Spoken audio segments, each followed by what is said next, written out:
So we certainly have some interesting spoilers this week, I'll say, and it seems like this is going to be quite the polarizing chapter possibly, but let's get into it. So the title of this chapter is The Virtue of the Red Beans. Killer and Kid are scared to see that Big Mom returns, flying even without Zeus. So yeah, in the previous chapter, unfortunately, Big Mom did not fall into the ocean, but was saved at the last second by Prometheus, and that's because Kaido allowed that to happen by taking out Law and Zoro, who were keeping him at bay from saving Big Mom. So now she's back, and apparently Kid and Killer are shook by that. Zeus, who has escaped from Kid's metal box since his powers have been weakened, goes to look for Big Mom. So before we go any further, let me just talk about something that I don't think is being mentioned in these specific spoilers here, and it's that I think we're getting a reveal for Big Mom's new homie in this chapter, or like one of her main homies. So the person who provided these spoilers, I think their name's like Redon or something. They also gave us like this picture from the Disney Hercules movie that could be giving us some insight into what's going on here. So the hint in this picture could be Pegasus, because apparently in that movie, Zeus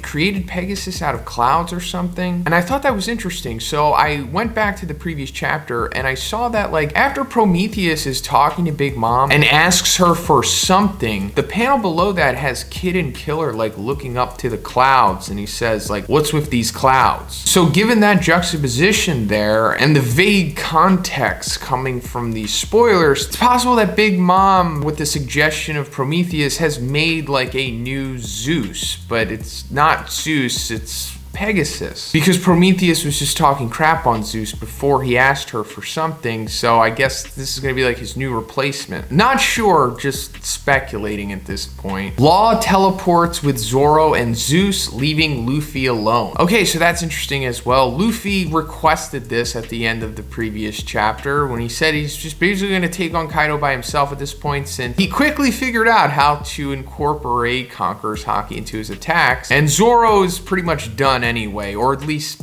currently. I mean, I'm sure he'll recover in a couple chapters and then take on King, hopefully. But that being said, I'm glad that Law and Zoro are getting away here so that, they can recover. Just, mainly Zoro here for sure. I mean, Law did take a Thunder Bagua, but Zoro obviously is in much worse shape. And then the other thing with them is Zeus, which goes back to, Big Mom possibly getting a new homie. So I'm sure Zeus being with them is important. Kid and Killer arrive at the castle after an attack by Big Mom and confronts Hawkins. In the end, Killer is the one who faces Hawkins alone, and Kid leaves to find Big Mom. Okay, so I did not expect this to be one of the crucial matchups in this arc, but yeah, it's gonna be Killer versus Hawkins, I guess. I assume that this is going to be a concrete match. I'm thinking that we're a little too far into the arc at this point for Oda to keep playing musical chairs with these battles. And in the end, I assume that they're going to come to an agreement, because Hawkins being a supernova, I'm guessing that he's eventually going to make it out of this arc and have a temporary alliance with the other supernovas, because I'm also assuming that they're all going to be at Laugh Tale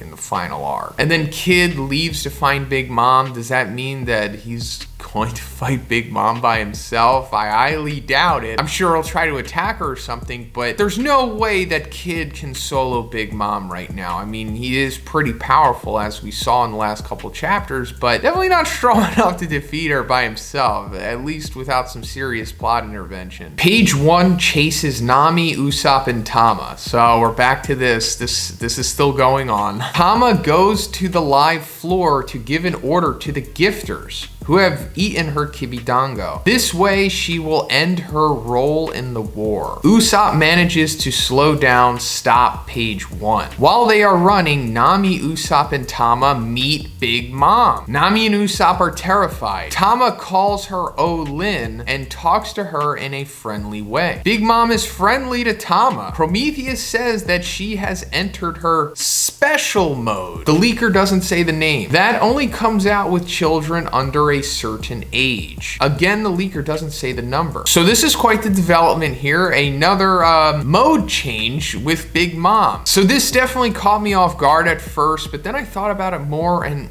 it kind of makes sense, I guess. Because first of all, Big Mom has severe mental health issues, obviously. I mean, we saw her backstory and most of her youth, and just inherently, she was already a little unhinged, and just everything else that happened after that really made for the individual that she is now. So it's understandable that this could even be a thing in the first place, especially given her backstory with the orphans and the kids, and how she's like perpetually chasing the time of her youth in a way, which is basically what her empire is at this point. So it's understandable that she would have like an instant affinity or a change of heart for kids who are under a certain age. I think Tama is like 8 or something, right? So I guess that's the line there. When she comes into contact with kids that are like 8 and under, she instantly becomes a face or something. And another thing that I thought about was Big Mom is uncharacteristically kind to her younger kids. And I mean like the young ones, like the youngest that we've seen for the Big Mom Pirates, because that was like the only time when we saw her not all weird and evil. Like she was genuinely like a motherly figure to them. And that always kind of stuck with me because it was so, like I said, uncharacteristic of Big Mom to be seen in that light. Now you might be thinking, well, she was pretty mean to Pudding in her flashback, you know, with the 3 eyes thing. But maybe we could chalk that up to maybe at that time Pudding was over the age of 8 or just over the age cap to send Big Mom into her special mode, possibly. I don't want to have to put too much into myself trying to justify this pseudo face turn from Big Mom, but I will say that I don't necessarily think this is like a full-blown Deus Ex moment, because it kind of makes sense to me, at least in the sense that I don't really have to jump through too many hoops to justify this, I guess. Big Mom is enraged when Tama tells her that Okabore town has been destroyed by Kaido's subordinates. Page 1 is chasing them again. Tells Big Mom not to let Nami and the rest run away. However, Big Mom is the one who attacks Page 1. Big Mom says, "You have no morals?" The chapter ends with Ulti in shock upon seeing the scene. So first of all,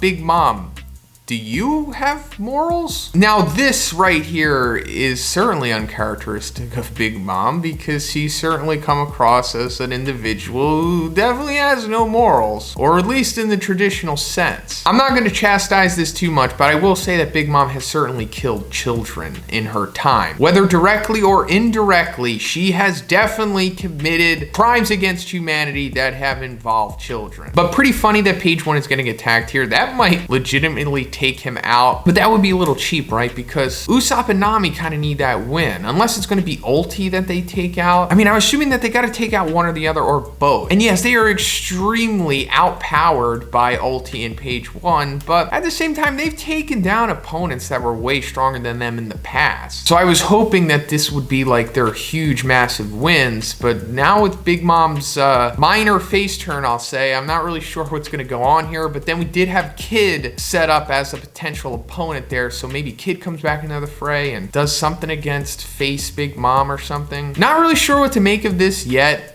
why Big Mom would even need this minor face turn or temporary face turn. Maybe this is like to subtly redeem Big Mom a little bit, because she is going to die possibly. Not sure, but let me know what you think about this in the comments. If you liked the video, guys, please give it a like and please subscribe if you haven't already. Have a great day, and I'll see you in the next one.